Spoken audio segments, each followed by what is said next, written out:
He might not be from Krypton, but he's heads above the rest. His knowledge can't be questioned. You can put it to the test. So if you want to hear the truth and have nowhere else to go, I'll give you the solution.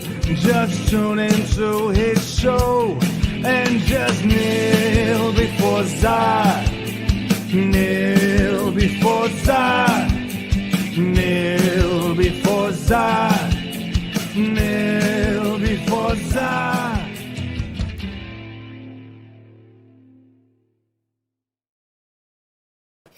And welcome back, everybody, to the Phantom Zone. It is the most earth-breaking, ground-shaking, but never media show money-taking, the man, the myth, the legend, the most electrifying villain in all of YouTube entertainment today. And I am here, not in the Phantom Zone, but in the Outback. How do you know I'm in the Outback? There's the Kangaroos right over there. There they are. You can't argue. How you doing, you son of a bitch? It's good to see you. Yeah, I'm good, mate. I'm good. I'm loving the intro. I like the countdown there as well. Makes it a nice smooth intro. But this route shall not be bending the knee. I shall not be kneeling before Zod.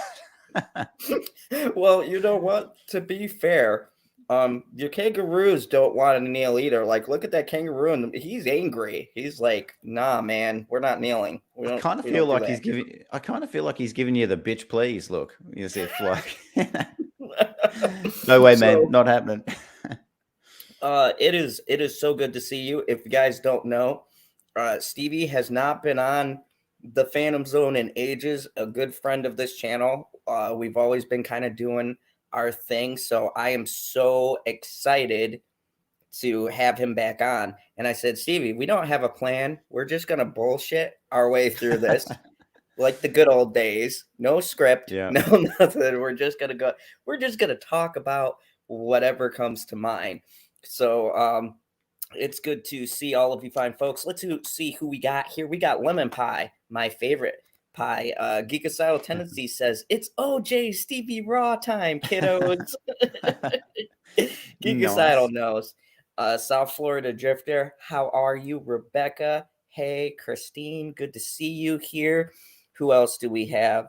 Planet Q's Queen, what's up? Love Planet Q's Queen. Christine, how are you? Jenny Godden, how are you doing? Perp says, where the fuck did you find this, man? I braved the Australian wilderness, my friend. I got beat down. I boxed kangaroos. It was a whole thing. Stevie can tell you. I went deep in the bush. Don't take that. Had to get through Paul Hogan as well. Passed all the shrimps on the barbie and all that shit. Yes. Me and Paul hung out, and he's like, "That's not a knife. This is a knife." Gilly Talks, how are you? And yeah, I think that's it. So, you know, I was like, I'm gonna do a little mini interview just to catch up and get everyone acquainted. So, how are you doing? And what have you been doing lately? Because I know you do a lot of the Johnny Depp stuff, but you've also done some other interesting things. I've lurked, seen your charities, streams, and stuff like that. So kind of like, give us an update. What have you been doing on your channel, and kind of where have you taken this from just the coverage to everything else you're doing? Because I know you're doing a lot of other different things too. Yeah, well, first of all, I just wanted to quickly say, because I saw Buck was in the chat as well, and Buck and I had this sort of in joke. She calls me a beautiful lady all the time, so thanks, Buck, and I hope you're having a good one.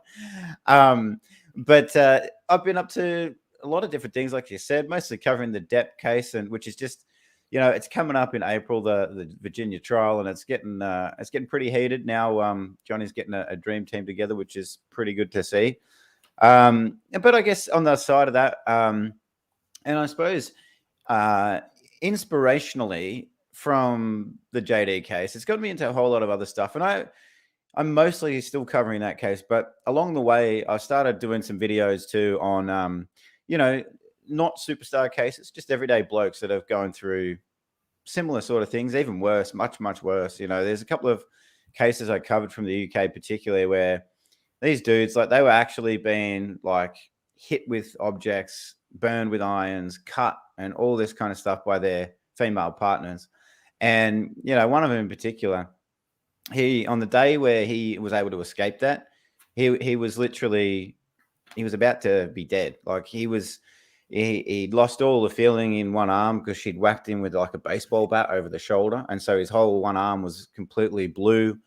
And like, and look, you would look at this guy, as most people do in society, I suppose. You look at him and go, geez, he's a pretty big dude. Like, he'd be able to handle himself. But what people don't get, and behind a lot of these cases, like that guy in particular, she'd told him that her brothers were basically an organized crime, and if he ever did anything to her, then he'd be gone. And so he had this threat hanging over him the whole time, so she could basically do whatever she wanted to him. So I've been covering a few cases like that, and then that sort of inspired some more. I was thinking, what can I do? What can I actually do in like real terms to help some people? And so I started looking into what support there is for men out there that are going through domestic violence. And you wouldn't, unless you really look, you probably, people don't really think about it. But I was pretty shocked to find that, at least in my country, at the time when I first, looked all this stuff up, there was only one domestic violence shelter for men amongst hundreds and hundreds for women. And now there's only, there was none, and now there's one in the entire country. So that inspired me to try and, start to create one in my state where I live. So that one's in Queensland. So I'm trying to create one here. So hold up. In the words of Dr. Dre, hold up, wait. You spoiler alert, I trapped Stevie here because I wanted to get him to talk about this.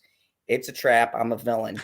But anyways, I wanted to highlight out because I had heard about this, and because like I said, I lurk, and I wanted to highlight this. So just so we're clear, you saw a problem and you decided that you were going to fix it by actually doing something. Like, holy fuck. Like, Hollywood should actually be watching this stream and take notes. Like, so you had the drive, you had the initiative. You probably don't have as much money as, say, like, I don't know, stars, but they're always bitching, what can we do? But this man here, this man who's a simple YouTuber like all of us here, you decided to start a shelter to help these guys. I can't tell you how fucking inspirational that is. And I was hoping that I would get that, you to talk about that, because I was actually shocked. And I think that is so fucking cool, dude. Like, well, thanks, mate. Like, no, you hear people all the time that say they want to make a difference, right? They want to do this, they want to do that.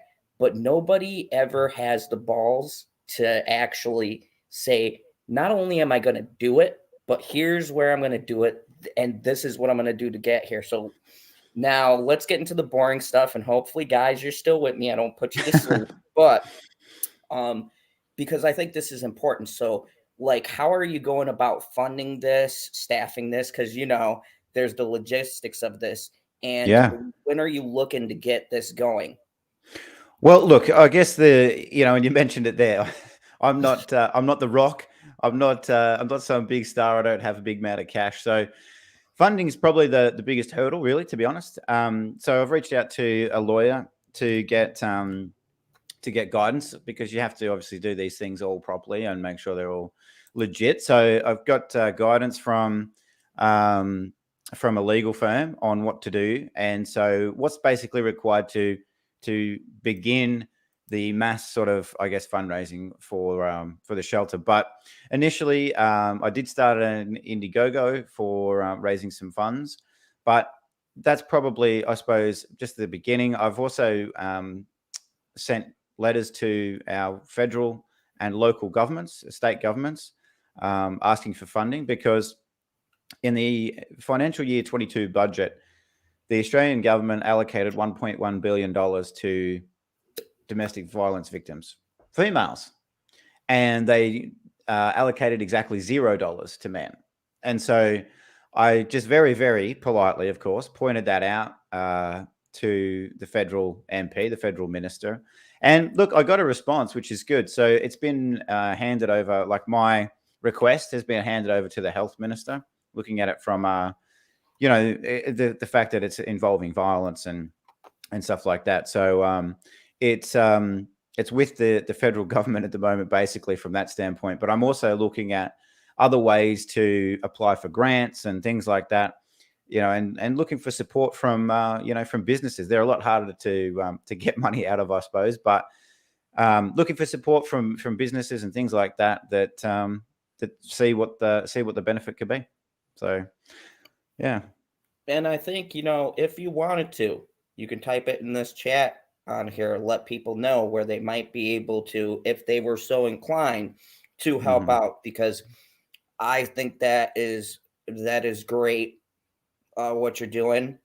And I'm sure anybody, if you wanted to, if you're so inclined to, I think that's a great cause to help to, because that blew my mind. I'll be honest with you. I was like, it blows my mind, because we all say, like, I would like to eventually do charities and stuff, as soon as my fucking super chats get back. That YouTube, Yeah. I talked to them about this last year, and you know what my status is, Stevie? They're still fucking working on it. So What? hopefully That sounds like a bunch of bullshit to me. But oh yeah, they're getting right on it, but God forbid we swear. They'll fucking hit us with look, right away.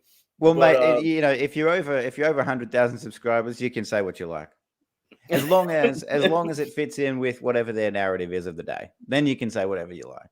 Doesn't matter. yeah, it's unfucking believable. Thank you, Planet Keys Queen is right on top of it. Yeah, There you go. Queen, gold. Thank you. But Awesome. yeah, I wanted to bring that up because I was floored. Like, so not only have you been covering Depp and Heard, and not only that, but you found a portion that was interesting, which is the men's angle. And I think it was really cool. And it kind of inspired me. I even had a light discussion on it. And you taking that angle kind of inspired the talk, but it's like, yeah, there's a really real section to talk about here. There is a real thing where men who are being abused are kind of this ostracized group of people. Yeah. And it's sad because it creates a perspective and, like we love saying, narrative that it's just one-sided. And I think Jenny Godden said it earlier the best. She said abuse doesn't have gender, age, or race, ethnicity. It's abuse is abuse. Yeah. It could be male, it could be female. And I think it's really cool that you're spearheading this. And it's kind of scary that where you're at, you have one that just recently got built, domestic abuse shelter for men, and you're working on the second.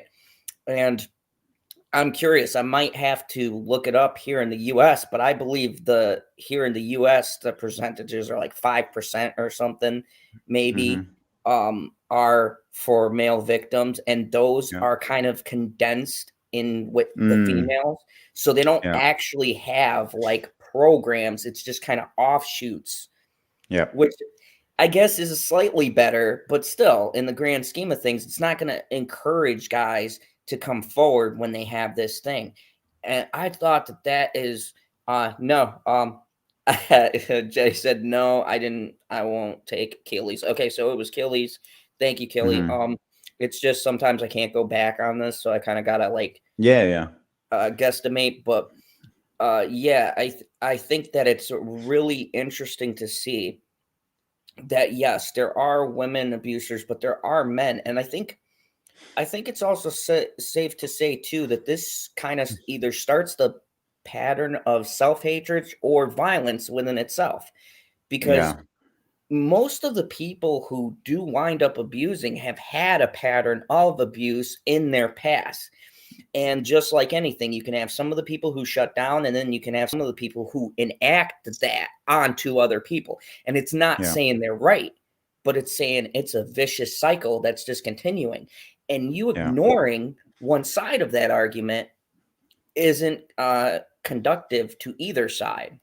No, absolutely, mate. And you're spot on. I think there's a huge misconception out there, and I think that and one of the things that comes up when you say I want to advocate for men, I want to do something for men who are in trouble. The immediate response a lot of people have is, "What do you mean, men? Men aren't in trouble. Men have got no problems." Like, and to me, like that's just so dismissive. And the other thing that people say is, um, you know, well, what about women? Why aren't you concerned about women? Well, I totally am. I'm totally concerned about women. But for now, it looks as though women are being looked after. Women are being taken care of in this space because there's so many shelters, there's so much funding for female victims. And I get it. That's fine because percentage wise, women are abused far more often than men. But that doesn't make the men that are abused any less human. And so when you break it down into numbers, at least in my country, and these numbers are a little outdated now, but it's up to 750,000 men in abusive relationships that get abused every year. 750,000. That's a lot of human beings. Like, imagine your friends Wow. and your friends' friends and everybody else, everyone you went to school with, everyone you met in your whole life. 750,000 human beings being abused that are not getting any support whatsoever. And to me, like, that was one of the big things, I suppose, that I looked at and went, well, shit, surely we can do something. Like, surely there's got to be something we can do.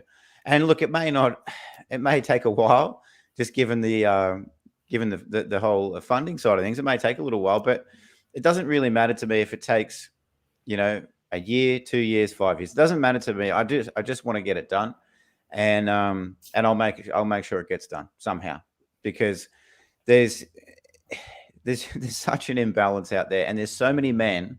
And look, the other thing too is it's not just like you said as well. It's not just a case of this is going to help men, because inevitably, in a lot of cases, what happens is men that are abused will take it and take it and take it, and then one day they'll just snap and they'll abuse 10 times worse against their partner, like in retaliation. And then you have the police rock up, somebody's gravely injured, maybe even lost their life because this has happened. And now that's not to palm the blame off entirely, because I feel like we're all responsible for our own actions, right? But say this guy's just been pushed and pushed and pushed, had nowhere to turn, nowhere to go for any help, support, anything like that. One day retaliates, and now you've got a severely injured or even a woman who's lost her life because of this. So it does help women down the track. I feel it helps everybody, and I think really for me, it's not so much about not focusing on women. It's just putting some focus on men. That's all. And I think it's cool because in a world where it seems like there's not, they talk about equality, but there's not really equality in the talk at all.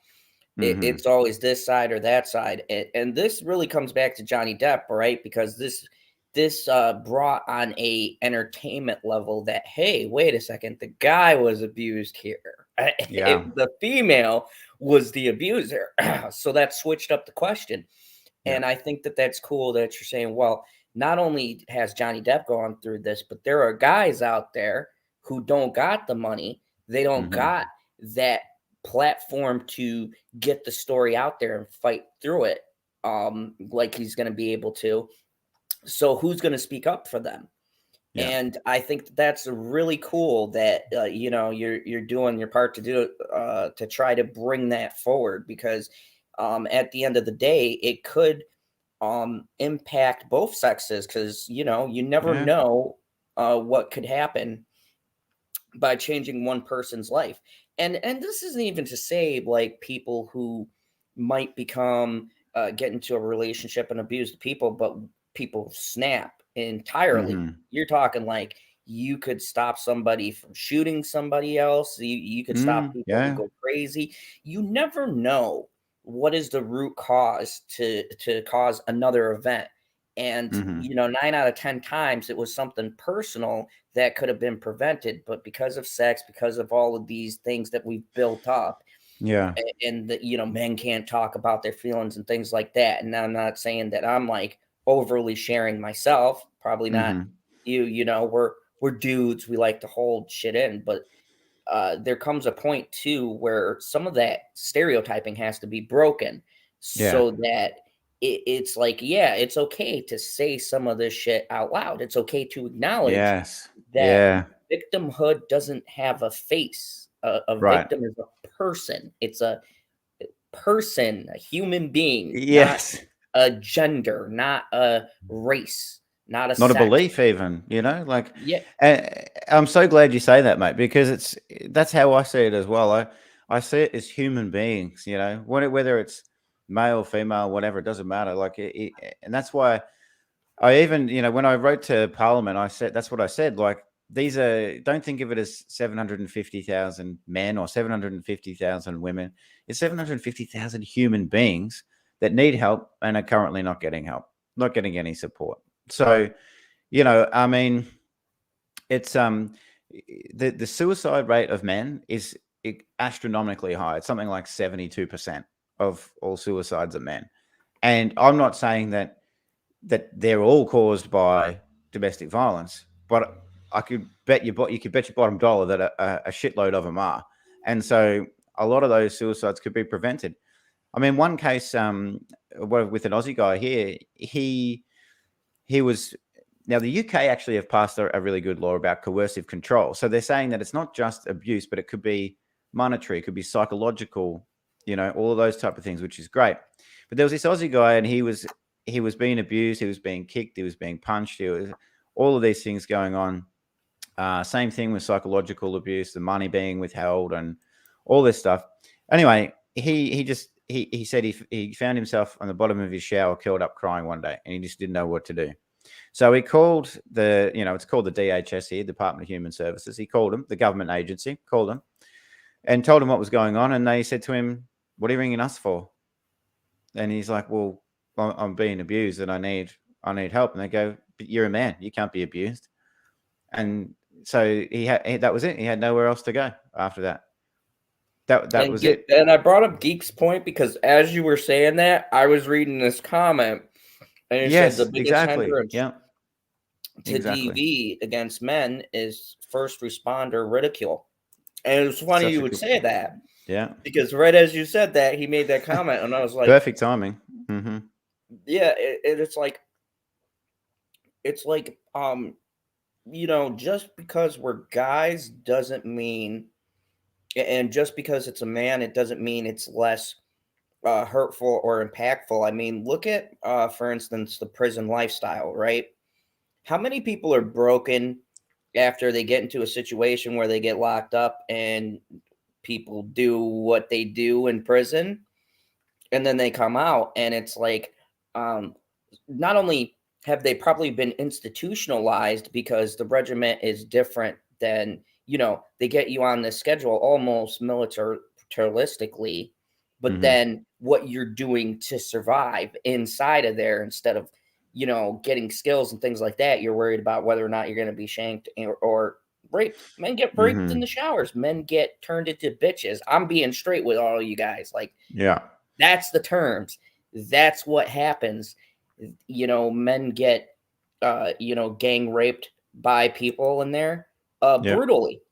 But we don't talk about that, right? Right? We don't. They're criminals. It's like whatever. But some of those people came in, right? Maybe did petty larceny or something, innocuous. Yeah. And next thing they got a bunch of big dudes who go and do whatever, and now they're fucking mentally Yeah. messed up. They're emotionally messed up, and who are you going to tell when you get on the outside? I mean, and it's not to say like I don't like like the prison situation is a little bit different. It's a little bit Yep. harder to because people got that mindset, but it's kind of the same thing, right? It's like then they get out, they've had this happen to them, and they enact it in some kind of way, and then they're like, oh well, crime is rising. I can't fucking figure out how this could be. Yeah, they went to prison. They got rehabilitated, right? Like we sent them there to be violently attacked. So surely they're going to be better off now. Like, why So- wouldn't they be? Like, and out. the sadder part to me too is these civilians as well who haven't done a crime, right? And they're just getting just as shafted, or like you said, fucking ridiculed. Could you imagine you call somebody for help? And I know this is a different kind of comparison, but it'd be like if I called somebody and said, hey, my fridge isn't working. And they go, what are you, a fucking idiot? And you called the refrigerator repair guy. And you go, well, what do you mean? I thought that was like, well, you're a man and you should know how to fix shit. And it's like, no, I don't know how to fix everything. I need help with this. And that's kind of like the thing. But it blows my mind that a person who's supposed to respond to this stuff would be that disingenuous.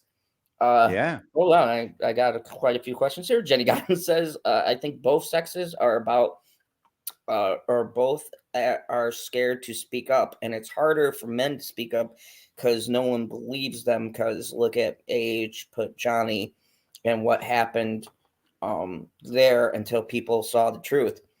Yeah, it's definitely one of those things where men seem to have the more burden of truth. And it's not just in this too. Child support, divorcing your ex, anything. You could have been the greatest guy in the world, but it's just this thing where there seems to be this divide. And my whole thing is not, okay, women deserve it more, men deserve it more. I say, what the fuck happened to it both being equal? Like, when did we get to this point where we prop up one sex over the other? It shouldn't be that way. These things should be on a level playing field. Everybody should get help equally. I mean, these are serious issues, and both sides should be treated equally. Yeah.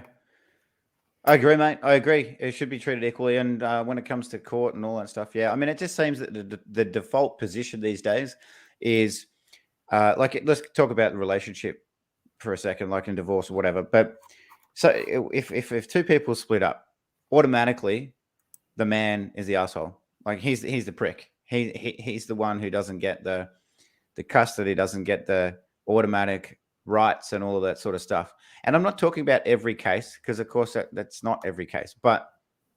And these things do go against women. Like I've had people on the channel, women on the channel as well, who have been through the family court system and screwed over by female judges who are just out to make money and all that kind of stuff. So it's, it's both sexes, but predominantly men just get absolutely, screwed over because there's that default position, not just in the legal system, but in society in general. And it's perpetuated by the media, the mainstream media, who have not got a credulous bone in their Weasley little bodies. They do not have one single bit of credibility, at least not with me. I've always been doing the same thing that I've been doing and talking about the media nonsense. And they go, well, Zod, why do you always take these positions or say this about entertainment and stuff like this? Because I'm like, entertainment is the easiest form for them to peddle this bullshit.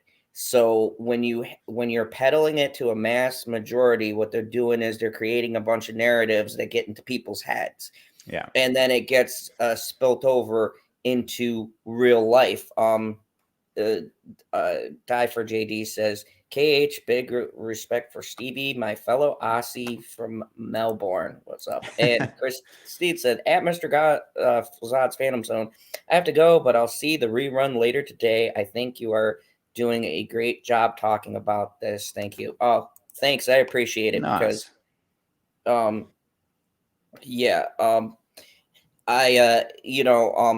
like I said, we're just gonna let this conversation go wherever it goes. Yeah, for sure. Buck had a good one before, actually. If you go up just a little bit, Buck had one. I don't know if you can go back to it or not. If not, I can just read it. This one right here. or Yeah, that's it. Yeah, that's the one. Yeah. And it's so true, Buck. Like those things just start at childhood. I remember it from when I was a kid, and I see it in the playground now. I still see it, like this attitude of, and the thing that scares me about this is how much the girls know it. The girls know what about the dynamic here, so they know they can do something. They can do something horrible. They can be horrible, but they know that the boys won't retaliate or they won't do anything. There'll be no consequences because they're a girl and they can't get in trouble for it. And I've always told my daughter this, like I tell my daughter that to treat people with respect. Don't listen to the media, make up your own mind. Don't listen to your friends, research it yourself. And I said, I taught her martial arts, but I said, remember that this isn't a tool for you to assert power over anybody, whether it be male, female, whatever. I'm like, this is to protect yourself if you feel uncomfortable in a situation, because my daughter has anxiety and things like that Yeah, that she okay. was diagnosed with, and so she has those things going on. So oh my goodness, and I do apologize, folks, but it's Shamrock Shake Month. I'm super been. I mean, not that I'm perpetuating the Irish stereotype, but I've been super excited for this for months. So, Well, it looks nice and chilly. Is it? Is oh it? man, it's like minus 20 here, and I'm still drinking this thing. That's how dedicated I am. -20, man. Screw that. I'm living on 30s at the moment, 30-degree days. Oh yeah, that's Celsius, by the way, not Fahrenheit. None of that garbage. It's it's nice and warm. It's beautiful. Yeah, I really hate you right now. Well, why don't you just come on down? Just come on down. The price is I, right. I'm thinking about it, man. I'm thinking about hopping on a kangaroo and just getting out of here. Like this has been absolutely brutal. It's I'm ready for this shit to be over with. Yep, I would be too. I would be too. Like for me, and look, I don't want to rub it in, but like for me, it gets down to I don't know, 15 degrees or something, and I'm like, oh, geez, oh, I'm getting chilly here. Thank you, Jay. Yeah, I try to keep the enthusiasm up, but yeah, I've been really thinking about this, having a daughter, and yeah, I do see the point um of making women especially more aware of these things. Hmm. And Stevie, I don't know if your little dangos, do you have a boy and a girl, or two girls, or two boys, or I got 3 boys, mate. you got lucky? And then do you look around and go, is my daughter watching? Is my daughter listening? She didn't hear that. Like, I'm almost jealous. My daughter's 14. And everybody saw the Twitter post. So Hmm. my daughter goes to me the other day. She goes, "Hey Dad, I love you, blah blah blah." I'm like, "Okay, what do you want?" And she's like, "I met this guy. He's into Marvel and DC. He likes anime." I go, "No, no, no. Don't try to butter me up." So I wrote a post and I said, "You're getting old when your daughter says, 'Dad, I have a boyfriend.'" And then I did show the gif of Heath Ledger going, "Here we go." And I was like, I was like, but I'm like, yeah, she's getting to that age where she's starting to look at guys, and it is scary in that. So it's like, Mm, I acknowledge, like, especially having a daughter, I do have that fear.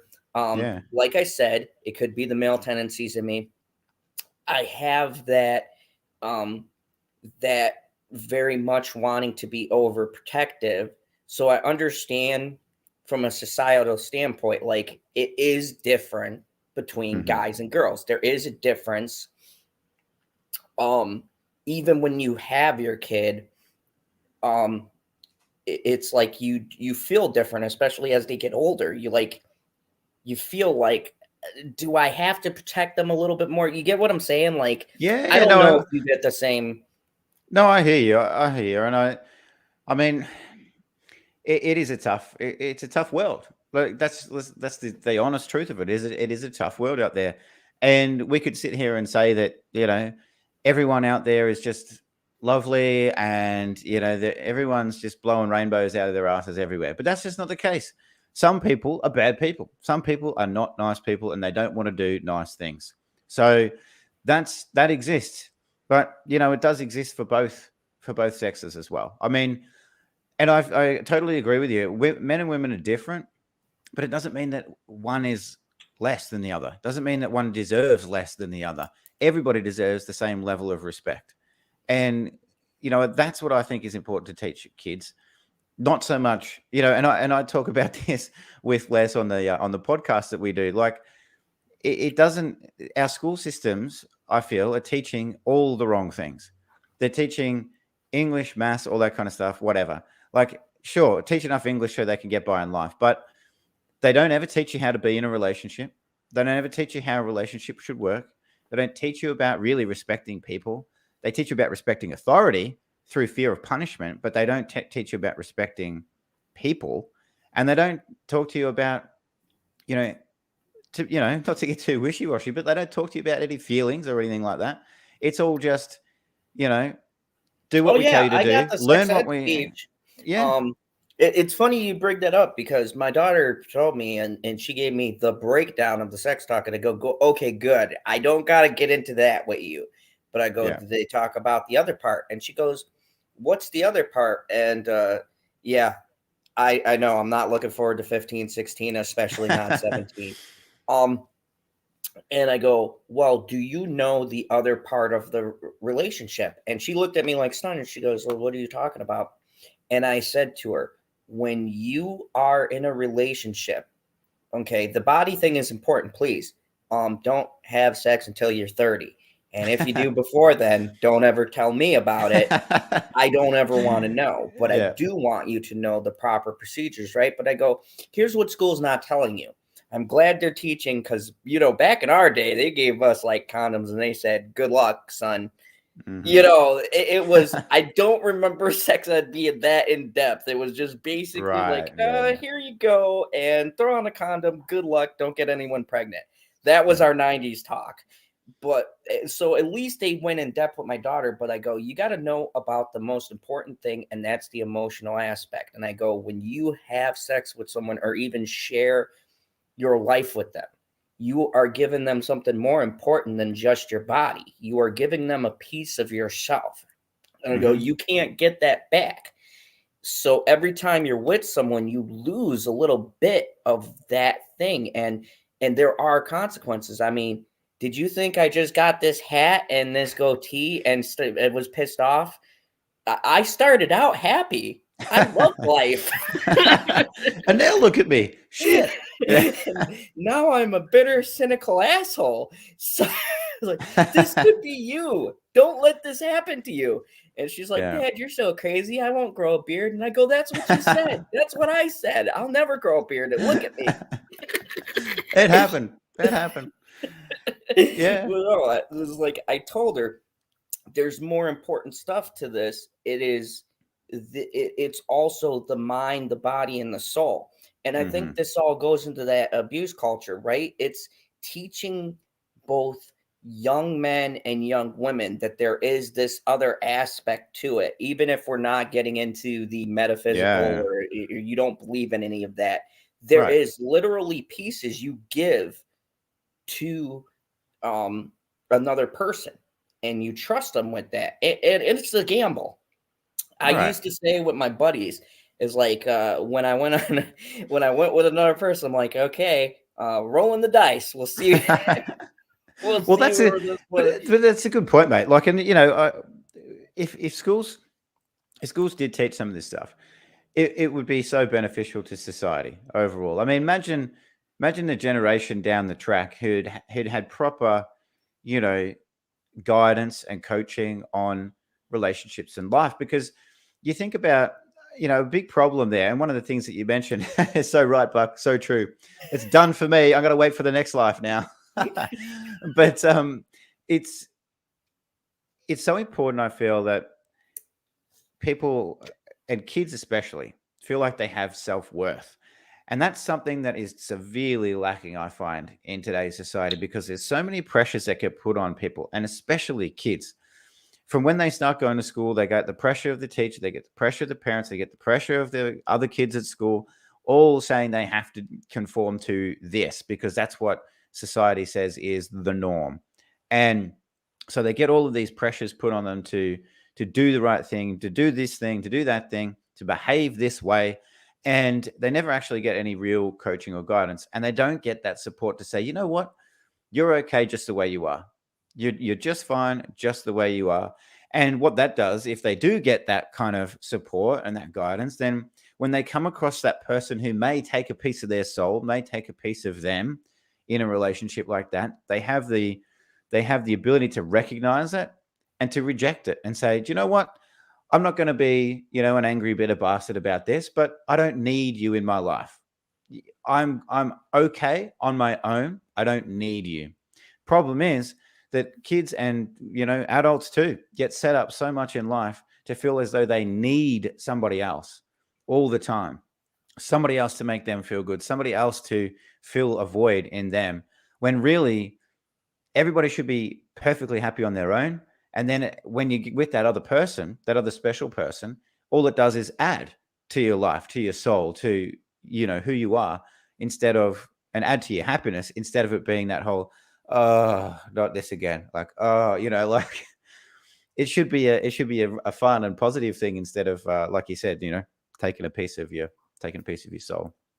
And that's the thing with me and Bitchy. It's like she makes me like really happy, and I make her happy. But she also doesn't put up with my shit, and y'all know that with me, I need that type of a lady. She calls me out on my bullshit sometimes live. You guys have heard those discussions, but we jokingly argue, and it would be funny because if you've seen it from the outside, it's like, do those two even like each other? But that's just our thing. That's our back and forth, and we understand each other. And sometimes we just do it to get a reaction out of people because it's fucking hilarious when people are being fucking nosy and they're looking at it like, so then we'll be like, yeah, let's fuck with these people. But, I found somebody who's got that kind of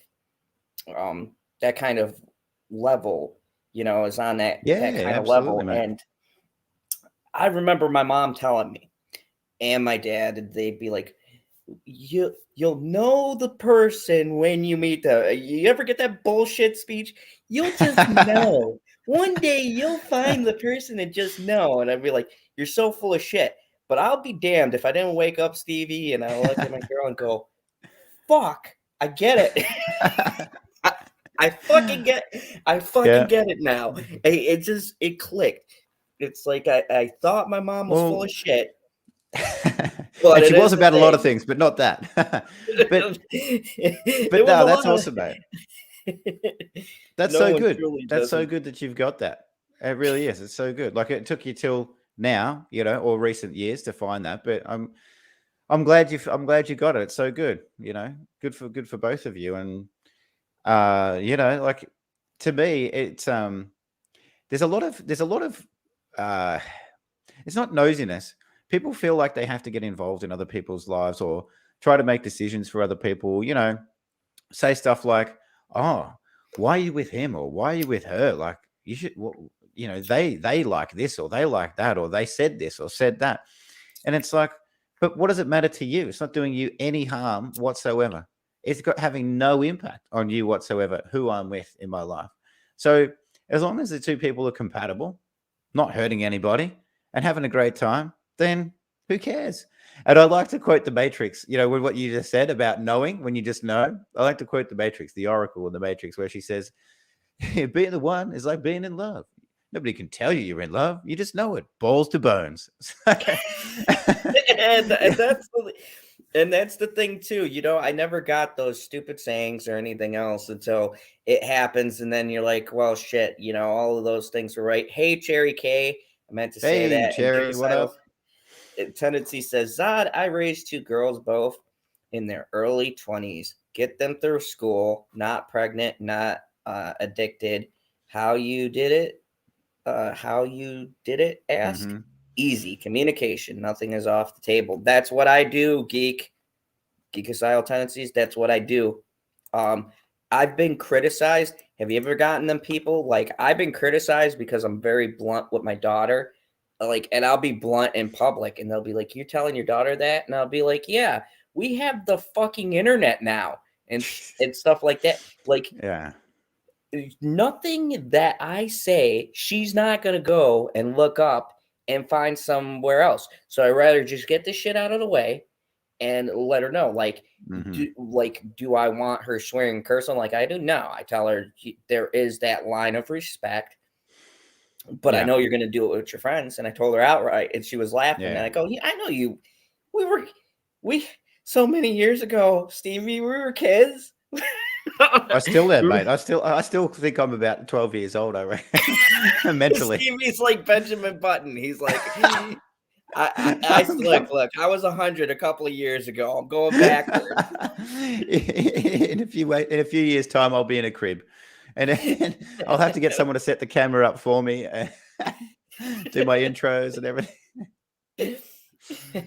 At Stevie J, we noticed problems in relationships if we're not curious. Supporting victims requires recognizing red flags.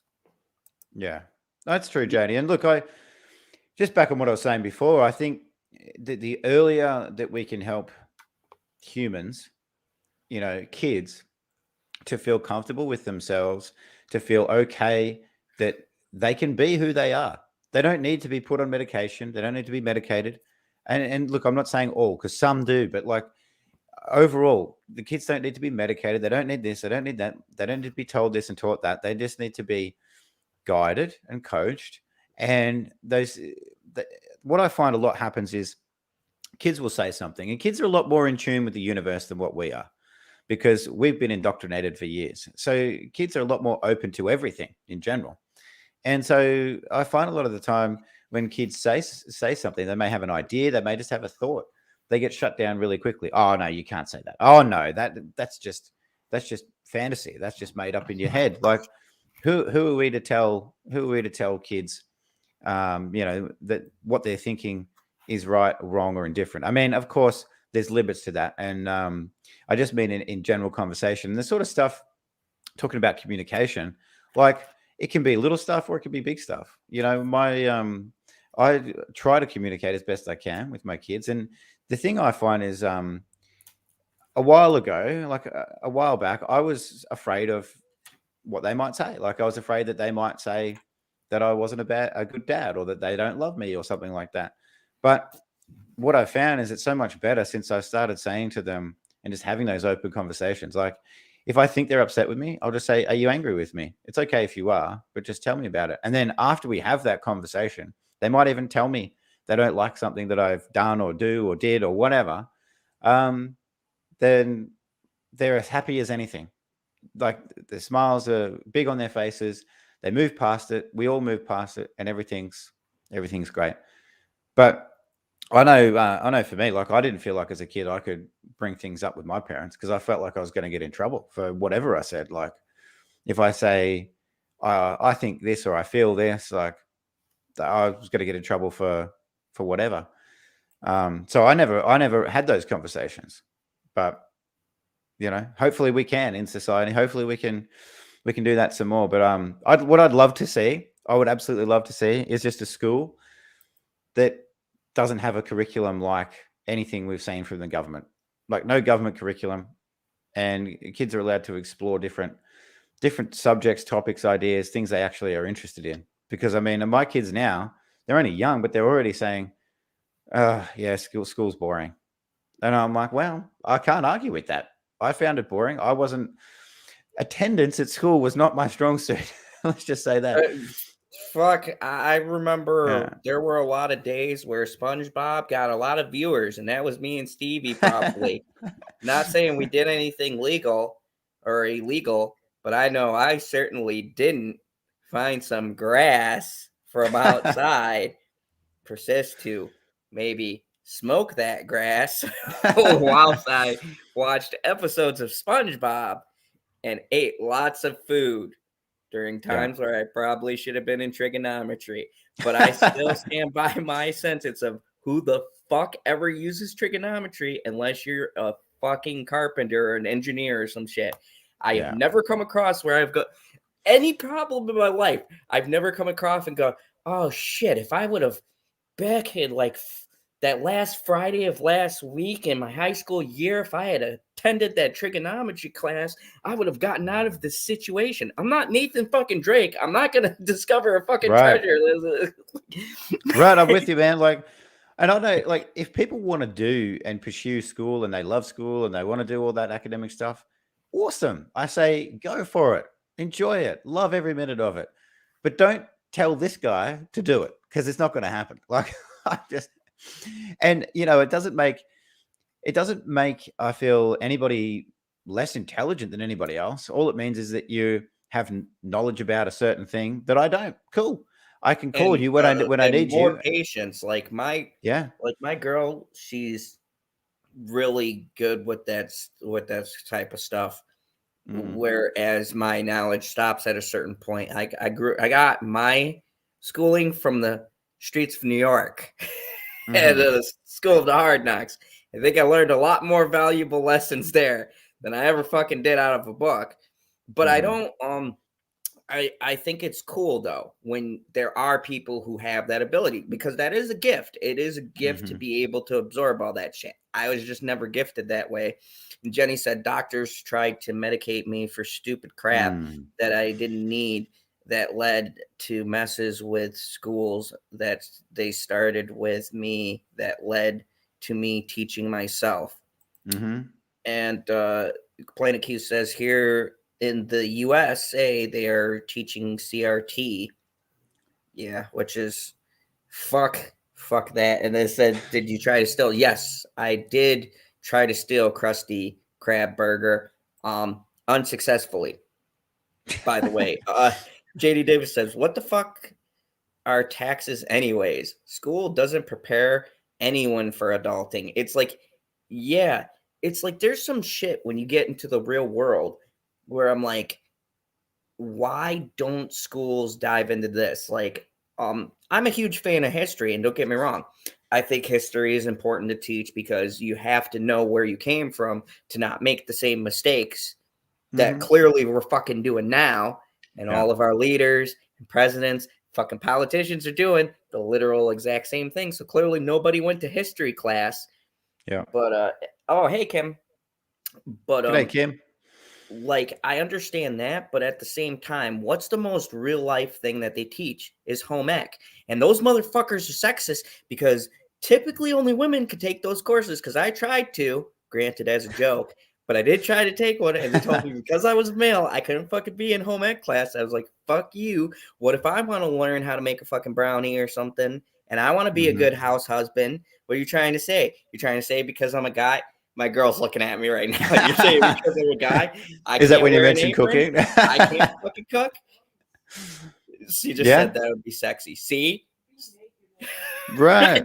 Right. You see what I'm Exactly. saying? You see what I'm saying? Exactly. So Yeah. if you would have had But let me take fucking home ec, I could be in a sexy apron right now. exactly. And we all want to see that, of course. We all want to see that. Yeah, But yeah. I'm yeah, starting. yeah, but you're so That's why right, I'm man. starting Like the OnlyFans. it's everyone puts everyone gets put into these like these boxes, these categories of this is what you are, this is what you should do. And Janie, I couldn't agree more on the bloody taxes. Like no one gets prepared for adulting from school. No one gets prepared for anything. All they get prepared for is to be in the perpetual cycle of servitude to the government. That's all you get. That's all you get, because you go to school and they start indoctrinating you to be a worker. You go to school in working hours. You do what the teacher tells you to do. If you don't do what the teacher tells you to do, you get in trouble. You finish school. You go to high school. High school, same thing. different topics, a little bit more freedom, slightly, but same thing. You go in work hours, teachers tell you what to do. You don't do what you're told, you get in trouble. Then you leave school, you go to university. Lots more freedom, but you still have the same thing. You don't do what is expected of you. You get in trouble. You don't pass your course, whatever it is. Therefore, you're not a success by society standards. And then you finish university or no university, whatever you decide to do in life. You start your job in the workforce, and you work in the workforce for 40, 50 years, paying your taxes, doing work for other people. And at the end of it, you get a couple of years to chill out when you're already too tired and old to actually enjoy it. And Buck, you are correct. Although YouTube frowns upon me saying such things, but yes, I may or may not make special brownies. And thank you for stopping by. I'm heading towards May. I'm heading towards he May. Keely Talk says, do the brownies have extra fudge ingredient? Oh, there's an extra ingredient.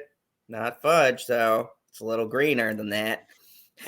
Planet Q Squeed said, we had guys in my home ec class, as Odd's Phantom Zone of my classmates was learning to be a chef of his own restaurant. Well, that must have been nice. I did not. I wanted one of those little fucking aprons. They told me I couldn't take it. I had to take a fucking one of the shop classes and make a fucking birdhouse. Never. Don't get me wrong. I made the shit out of that birdhouse. I like varnished it and I put the high gloss on and everything. That motherfucker looked good. But no, I never got to, like, I was looking at home ec. I was like, I want to do fucking brownies. Like, yeah. Poor old Zod. Let me take Couldn't it. make I his had brownies. fucking shop class. Was not as exciting. I'm not like that guy who like gets wooed by power tools. I'm not like, I'm not that like kind of guy like, oh my God, like, you know, it's like, I'm like the kind of guy like Seafood just came out and I've been playing that shit for hours and not taking care of my responsibilities. But yeah, I think, you know, and to swing it back around to where we started this whole talk, when it's like a circular cycle kind of a thing.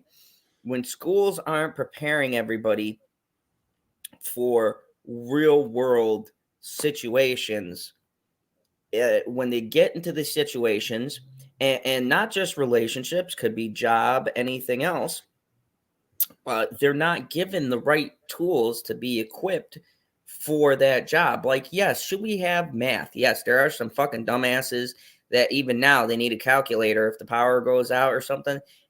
They like, yeah, we should definitely work on that shit. There are some people who should learn how to read on a basic level. Not that I'm one to talk.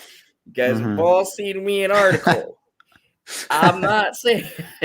So I'm an advocate for English myself.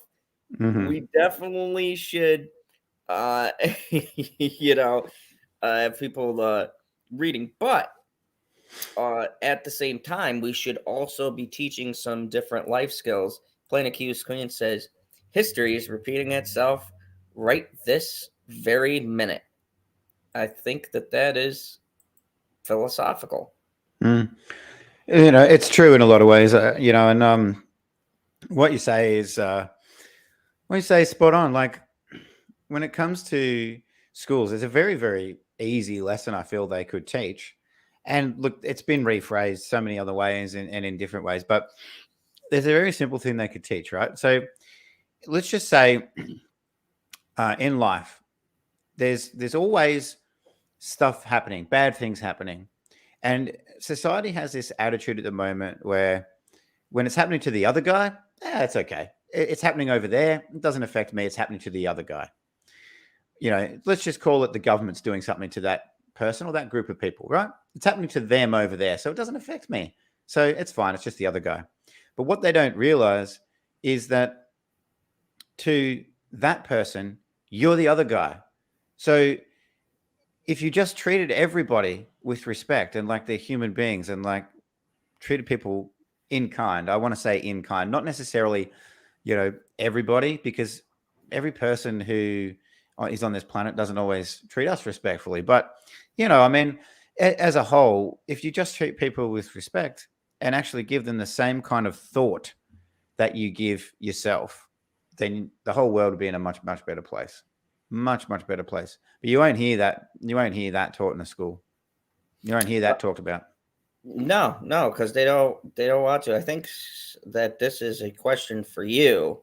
Oh. Stevie J, has Australia ever had Aboriginal residential schools like we had in Canada? Yes. I think I know what you're sort of getting at there. They did exist, and look, there's residential communities.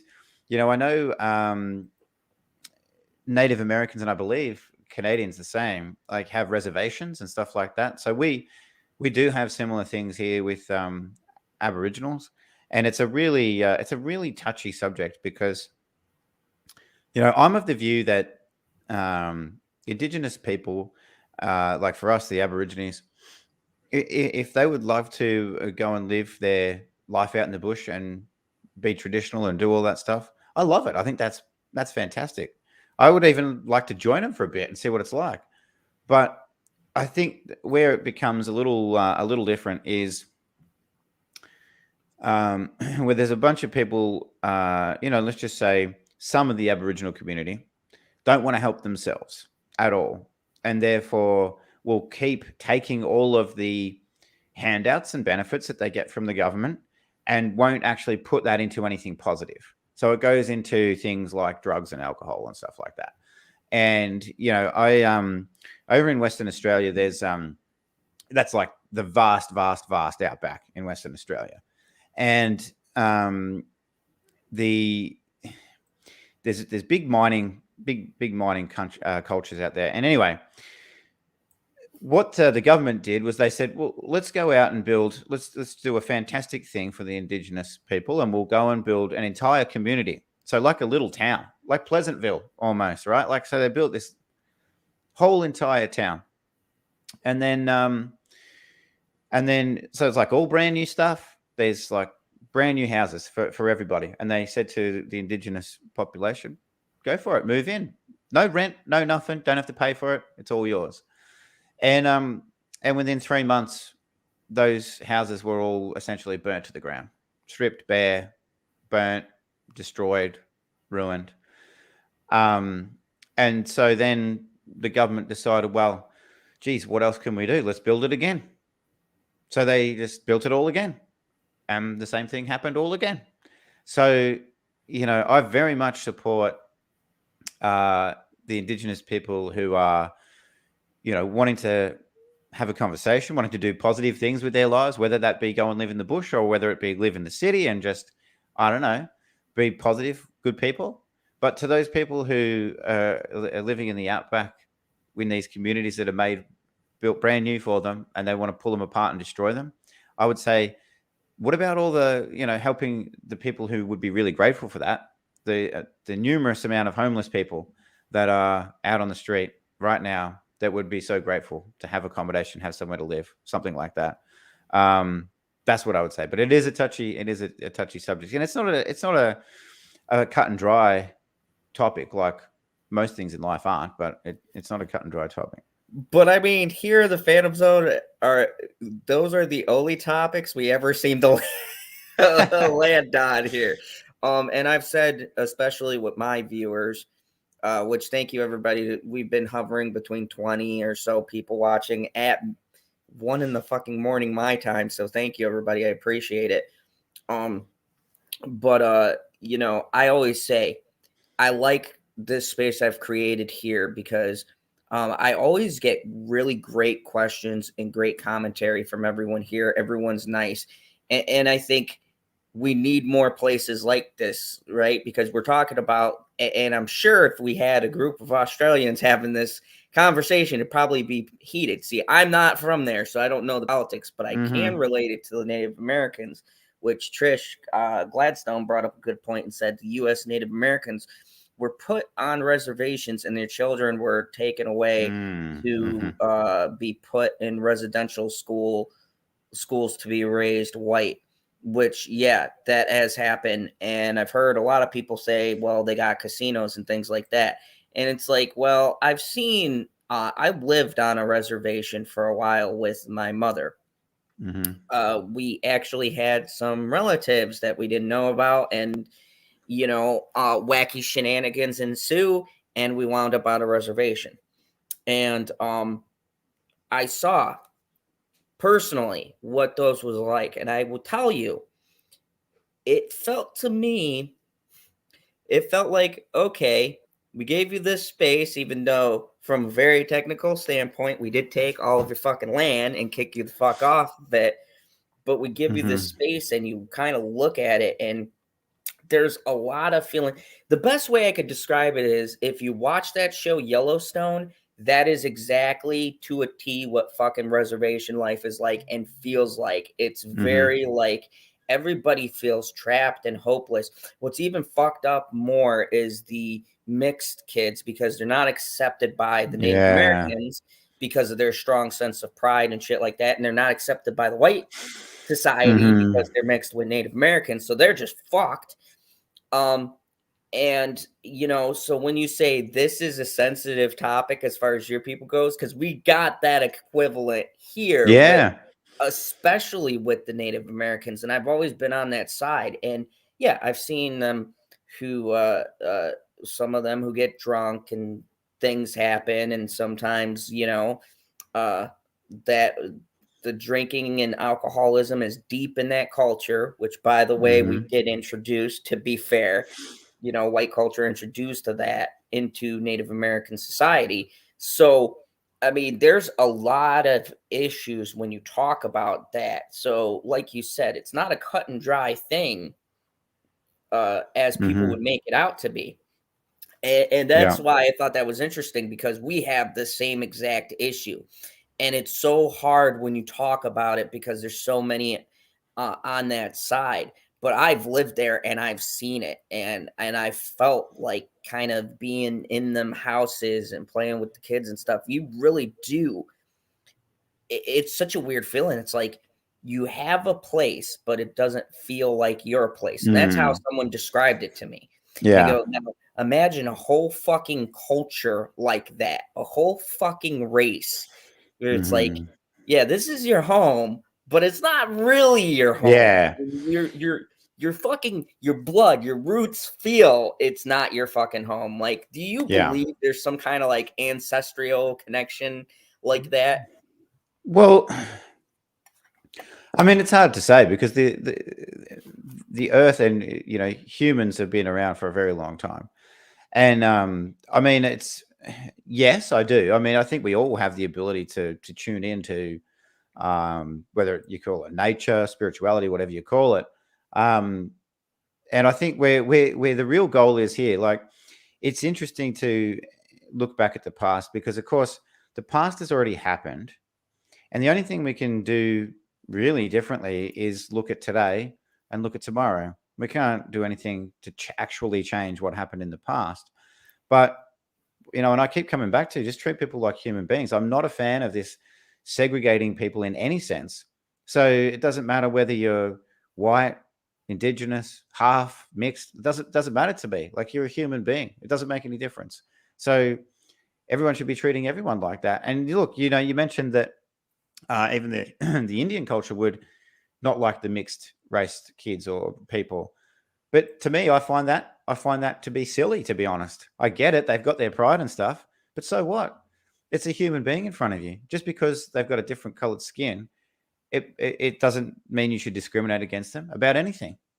Like, and that's the irony, because I've said that, I've said this, and I've gotten blasted about this. I'm like, everybody can be racist towards the other person.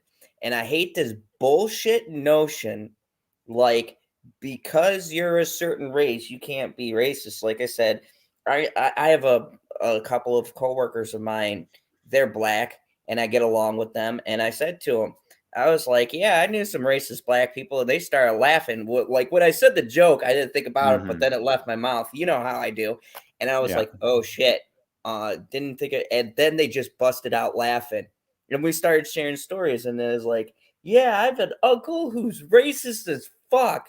And it was interesting because as much as you hear that bullshit argument about white guilt, now white people are so racist, no one ever stops and goes, black people are racist.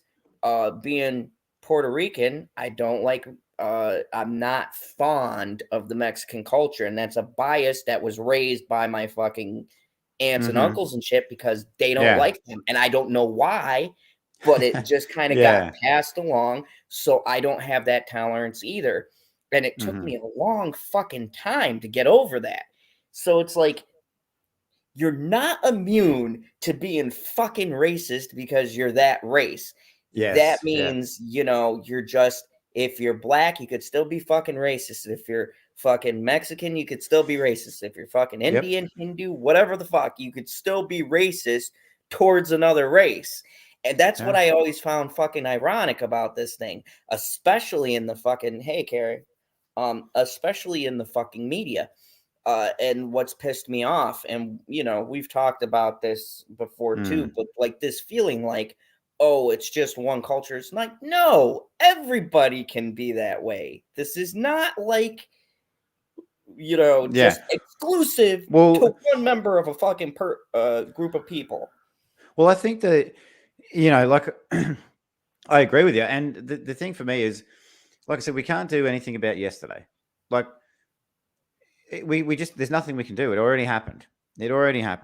What I can do in this moment is be the best person that I can be towards every other person that I come in contact with. And when it comes to entire cultures, let's say, so let's call it the Aboriginals here, and I don't know what you'd call the rest of our culture because we're such a multicultural country. Like, I don't know, let's just say the Aboriginal culture and the rest, but I don't see it as divisive like that. Like, I see the way forward as whatever happened in the past, we can do something right now. And what that is be open and be receptive to everybody. And let's be the best bloody country we can be, all being united as one. Why not? Like, we're not all going to agree on every little thing, but can't we just agree at a base level that everyone deserves respect, everyone deserves a smile and a bloody, how you doing? Like, that's how we do it. Like, we just be positive and don't say, oh, you're this or you said that and blah blah blah, and I don't like you because of your skin. What? Who cares about all that shit? If we want to be happy, let's make the choice. Let's be happy. Let's be happy with everybody. Mega J wants a super chat. It's being radically biased the same as being racist.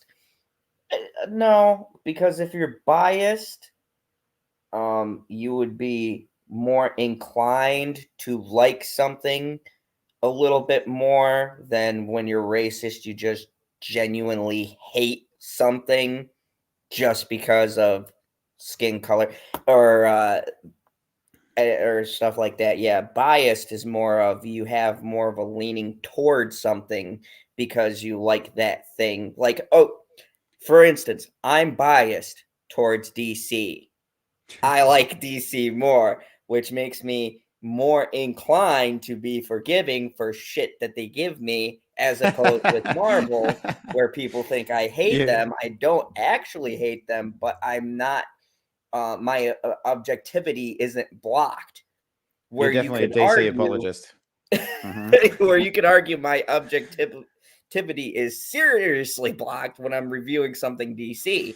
That would be more of a bias thing, where being racist would be like, fuck Stevie because he has kangaroos, and I fucking hate Australians because they just have this weird language, and good day, and what is that all the fuck about? Fuck them. But I don't hate him because of necessarily who he is. I hate him because of what he is and some bullshit stuff that's associated with that. Like, oh, you know, in their mind, they form that all people are like this instead of taking into account the person's actual identity, not their cultural identity. And focus on who they are. And you know what's funny about that too? I can't believe we just got into racism, but here we go, random topics. What's funny about that too is that even people being racist, they make generalized statements about the culture themselves that half the time isn't even fucking true. They just like kind of add shit on, and you're like, wait a second, my culture doesn't do that. Like, you just kind of like added, like, yeah, we like this, some of us like this, blah, blah, blah. But they kind of like assign things to you because of something they heard and they don't know you. Like when you're thinking about like the true hateful people, like your white supremacists and all those people, right? You ever notice they've got a general understanding and they're really basing their hate on a generalization of what individuals are as opposed to one singular person. And that's the best way I can describe racism or someone who's racist as opposed to bias. They are passing judgment on a group rather than on the individual. Yeah, well, that's a reasonable way to look at it, I think. I mean,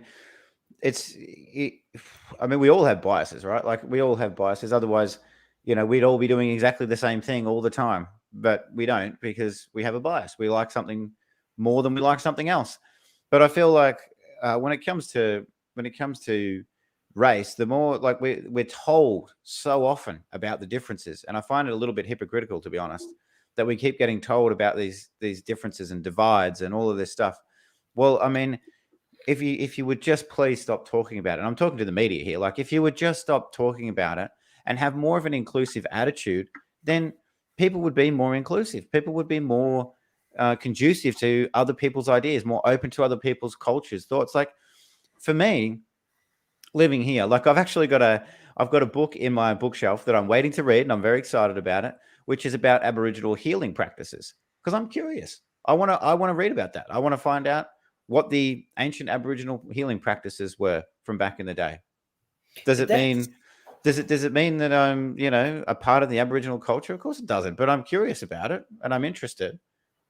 That's the thing that fucks me up about this whole argument is I find myself hating a culture when one's being pushed. And it's kind of almost like this feeling that they are perpetuating this hate. Because I remember in the 90s dealing with all of this shit. Like the easiest for me to go, because this seems to be the new bullshit to peddle, but like with the black and white argument, right? I'm like, why the fuck are we bringing this up in 2021, 2022, fucking 2020, 20 fucking 18, okay?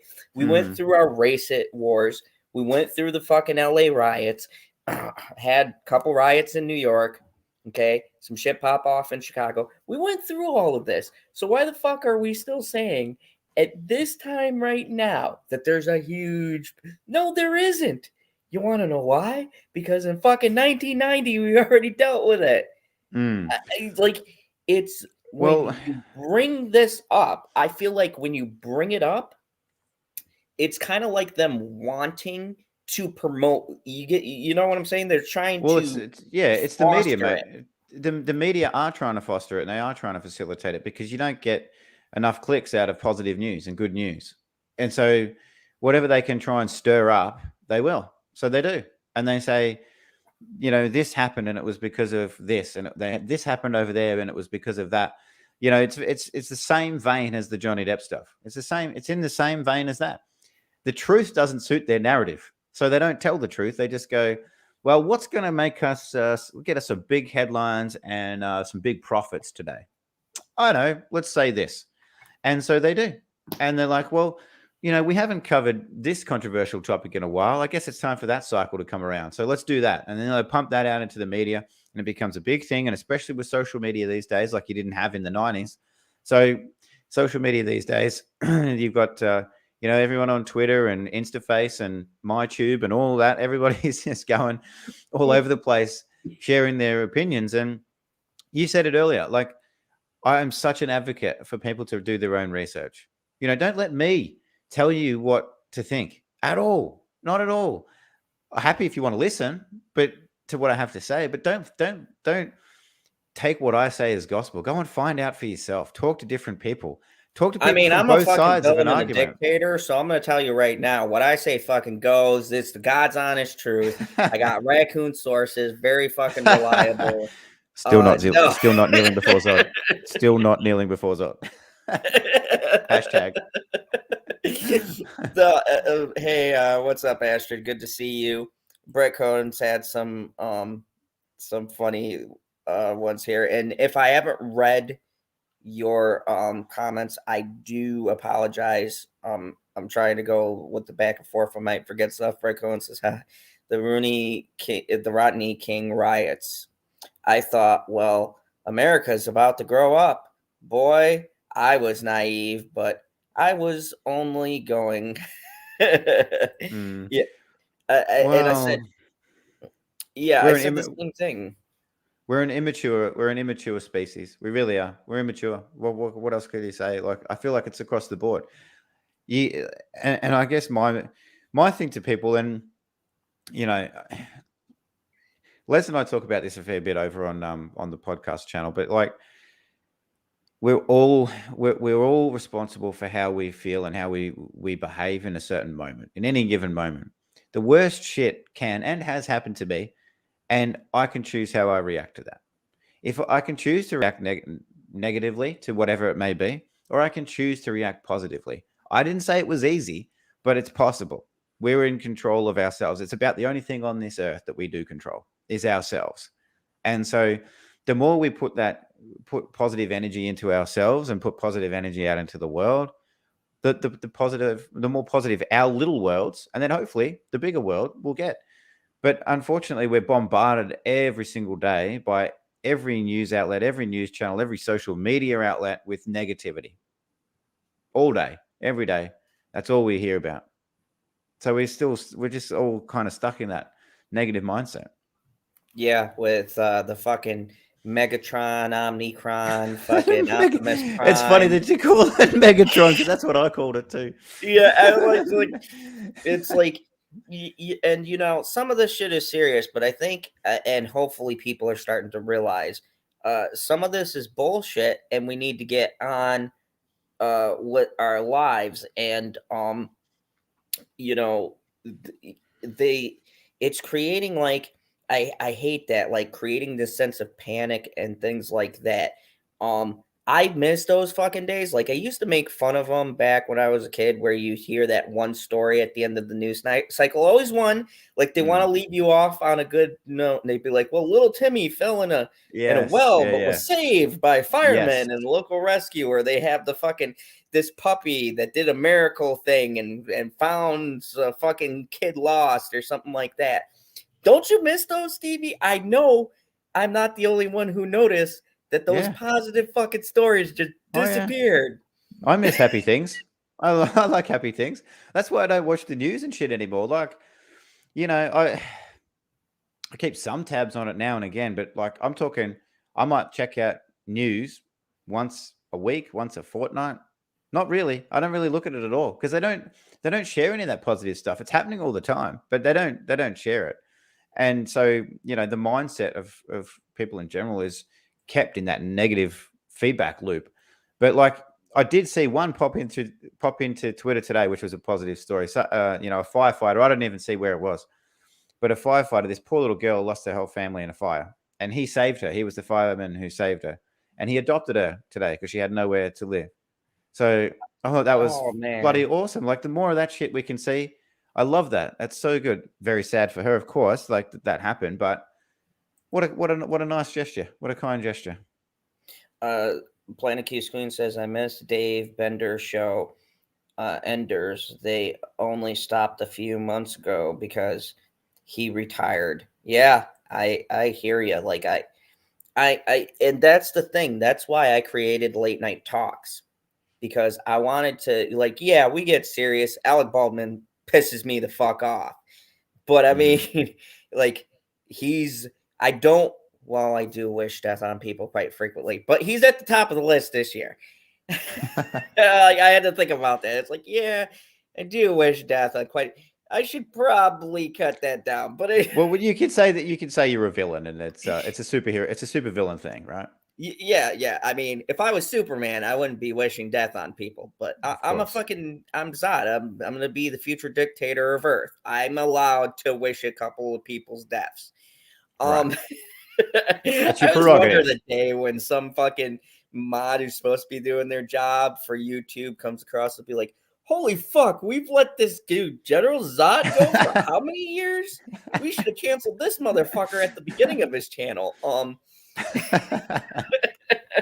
But no, it's like but no, I mean, that's why I created the late night talks, was because of that feeling like, and you were there. I tell people you were one of the first people to help me envision this idea.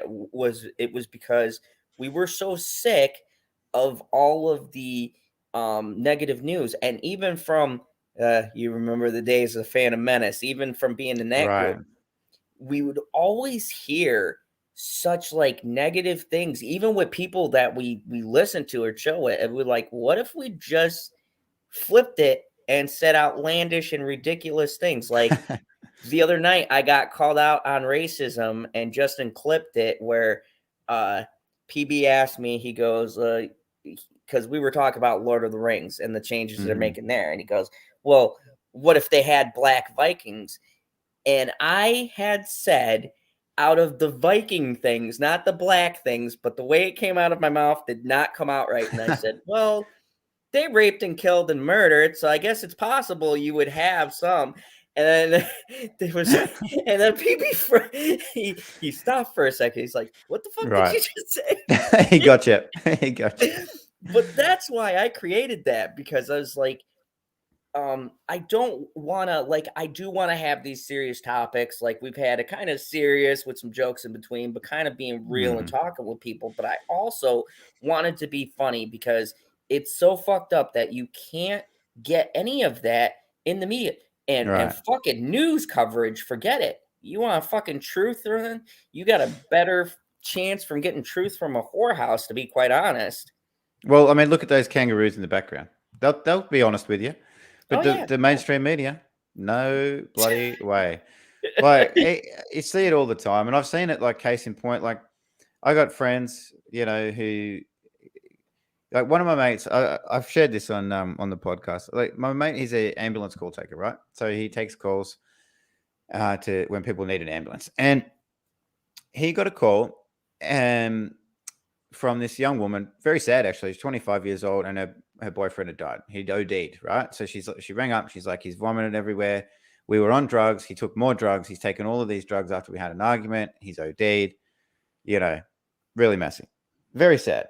And so my mate's like, okay, no worries. We'll get it sorted. We'll get an ambulance there, and we'll pick up. And as part of their protocol, they have to ask about the beer bug. Have either of you been tested positive for the beer bug? And she's like, oh yeah, we both have, but like he's got this bottle of pills or whatever next to him. He's OD'd completely. Anyway, my mate is like, sorted all that out, leaves work in his car on the way home a couple of hours later, and the news said, young man, 25 years old, dies of COVID. And he's like, in the exact area, and he's like, hang on a minute, that was my case. That was the guy. He OD'd. What? Where did this come from? And I'm like, well, like, you cannot trust them as far as you can throw them. Yeah, that's hilarious you would say that, because we talked about this the other day, and I said, I want to know what the actual percentages of deaths were from this versus what was actually fucking reported, because they were taking some people, like, even like drownings and shit like that. I think I was talking with Chillmonger, because he had this chart, right, that he pulled up of like deaths, suicides, drownings, shit like that, just shit that happens in the world, and how they were reporting it. And even if there was a hint or in their history, the doctors would clock it as the fucking apocalypse. I like calling it zombie apocalypse. They would call it the apocalypse virus, because those stats boosted the funding for the hospital. See, if you report it as a death by suicide or something like that, Yeah. they're not getting that funding. Of course. Mm-hmm. But if you say, it's the vid. Well, interesting you say that, mate, and bring that up, that exact thing, because another mate of mine, his grandma was, she had like about 13 different diseases. She was very old. She was in her late 80s. She was very old and very sick. And she just died. It's very sad. Again, very sad. She died with all of these diseases, and she died with COVID. And when the family got the certificate from the doctor with the cause of death on it, they went, "Why'd you put COVID as the cause of death?" She had like cancer, and she had like liver failure, and all of these things that were going on for years.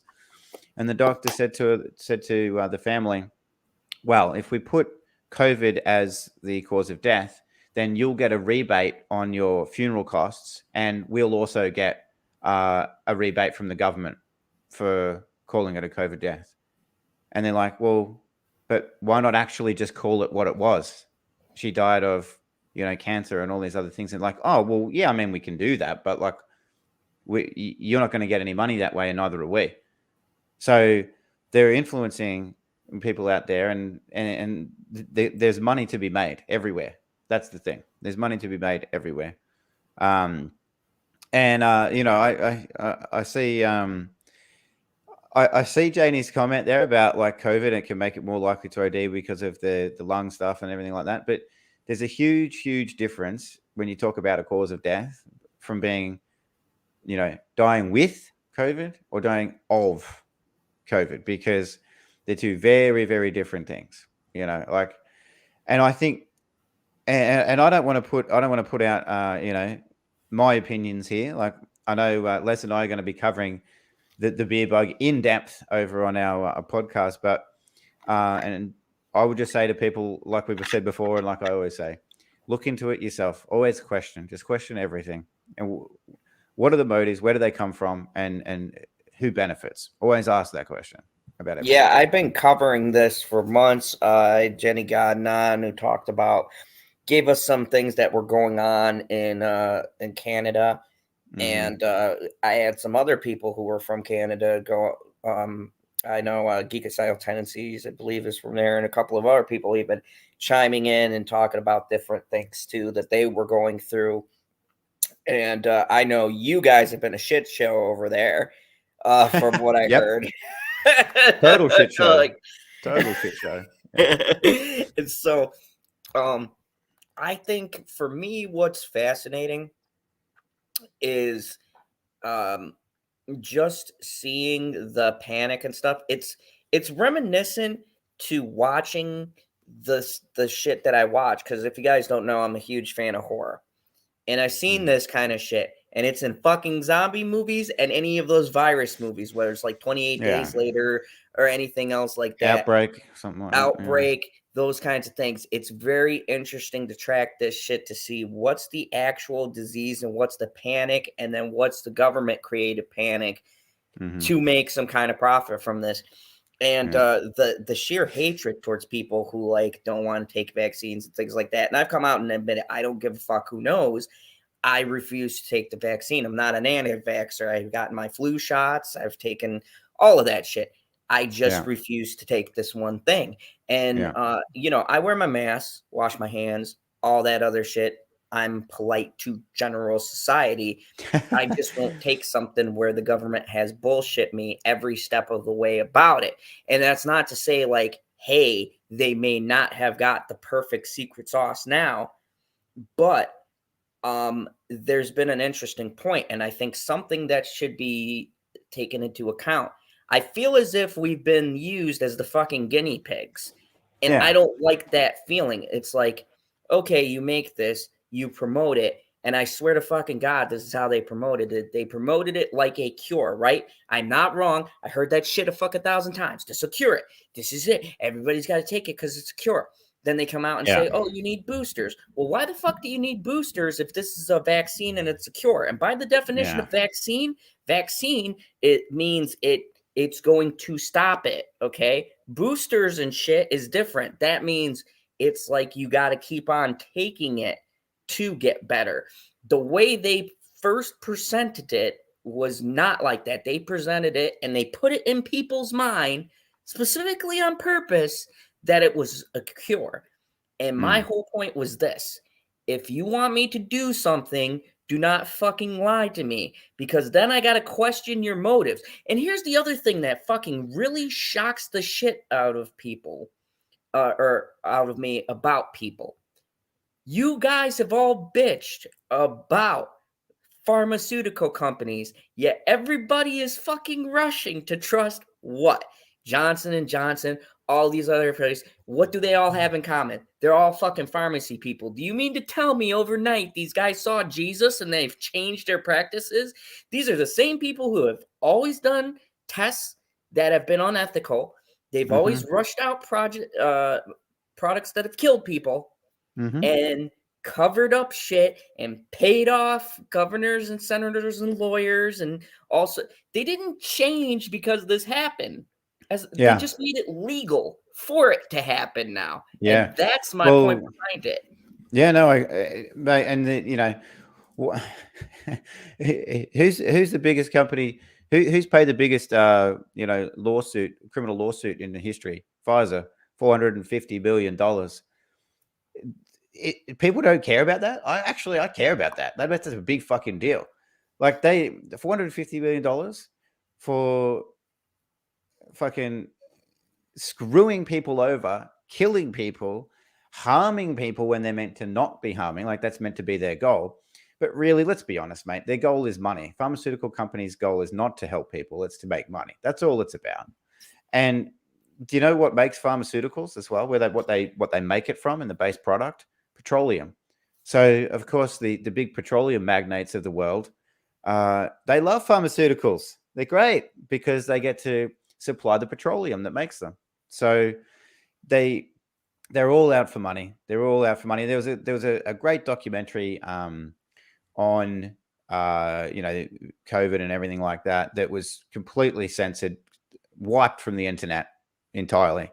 But it talked about all of that stuff. Just talked about all of those things. And when I watched it, I wasn't like, you know, oh, this is really biased the other way. It was just pointing out all of these things that were true and it happened, and you could observe, you could look up yourself, you could go and Google yourself. Planet Q's Queen. Don't worry, I will be getting to the Adele thing. I love Adele. I think she's like one of the greatest singers of our time. I'm not even fucking joking about this. I really love Adele, and I was very much upset about that. I will be fucking covering that because, you know, that was fucking stupid. This is the stupidest fucking story I've ever heard. Yeah, they're trying to cancel Adele. But like, I just want to say one more thing on the whole like vax thing or whatever. Yeah, my view is everybody should be able to do what they want to do. Their choice. Like if people want to get it because it makes them feel better, safe, happy, great, go do that. Fine. I got no issue at all with that. If I don't want to get it, please have the same attitude towards me. That it doesn't, that you don't care, that it's fine that I don't get it. Please have the same attitude, because me not getting it really doesn't affect anybody. It really doesn't do anything to anyone else.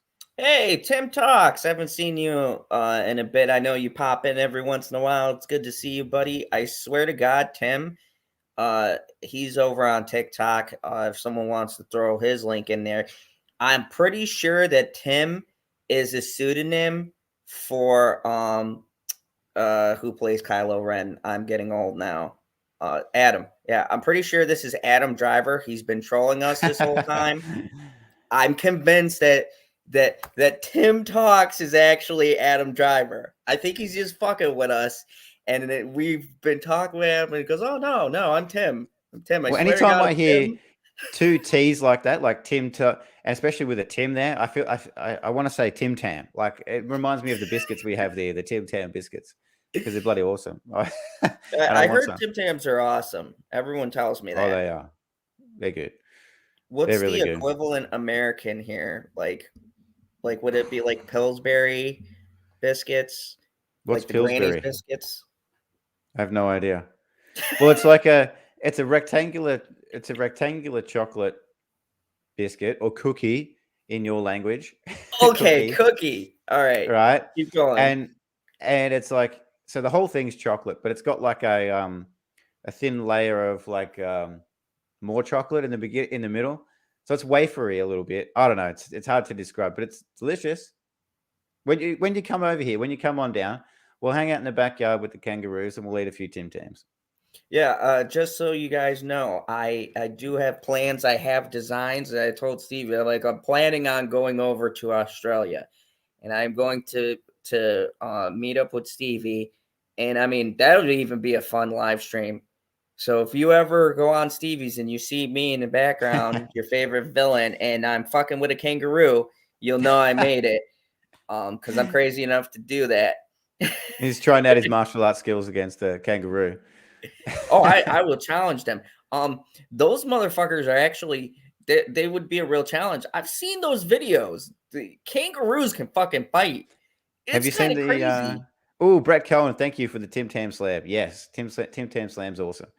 So have you seen the big red kangaroos? Like that actually have like they got muscles like an actual bodybuilder, like a human bodybuilder. They got big biceps and pecs and everything. Wait. Hold on. You've just blown my mind. After we get done with this whole stream, I'm gonna look this shit up now. There are red kangaroos with muscles. Oh shit, yeah.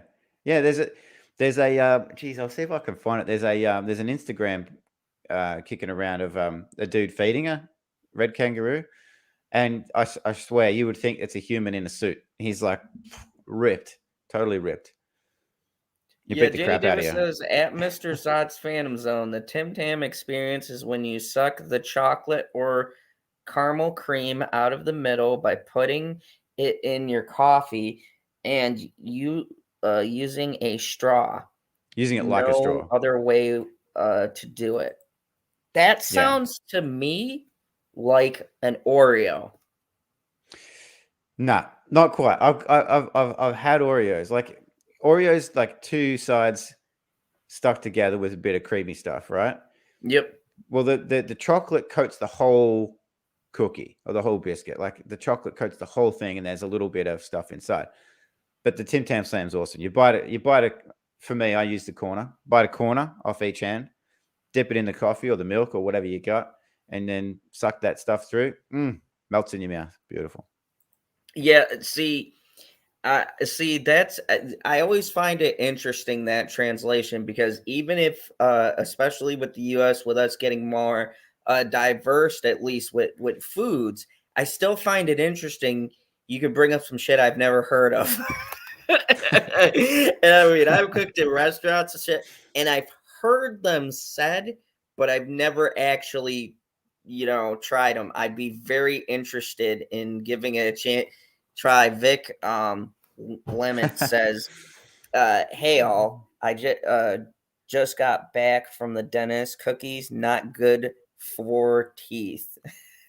So he would not be eating the Tim Tams. Not as good as salad, I hear. But Brett Cohen, I like Brett Cohen's comment. It says, I've seen a big red, meaning a big red kangaroo hit by a triple double, which is like a road train, like 3 trailers behind a truck type thing.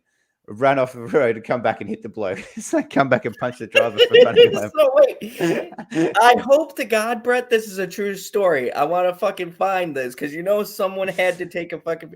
So this motherfucker was ran off the road with. I'm just gonna equate it to like our version. It would be like a semi truck. Got hit, rolled off, and then hopped its happy ass back up to punch the shit out of the guy for hitting him. I don't know if I want to fight that. I want to start with this little innocuous kangaroo I've got here. I feel like Brett's yanking the crank a little bit with that one, but his exaggeration is not too far fetched in the terms of how tough they are. Like they absolutely destroy vehicles when they run into it, like gone. And I would not. I've come across kangaroos in the bush all the time, and most of the time they don't really give a stuff about you. They just sort of look at you and go, yeah, whatever, and they hop around and stuff. But Like when you get into the when you get into like the big reds and the like in the outback and stuff. Oof, yeah, they're not as friendly. I don't feel they're not as friendly. They like to get the boxing gloves on and just shape up straight away. Well, oh, okay. Somebody sent me a picture of Tim Tams. Yeah, these are kind of like, I don't know what to equate them. I know we got kind of an American version, but this is very unique. Okay. Interesting. I will have to.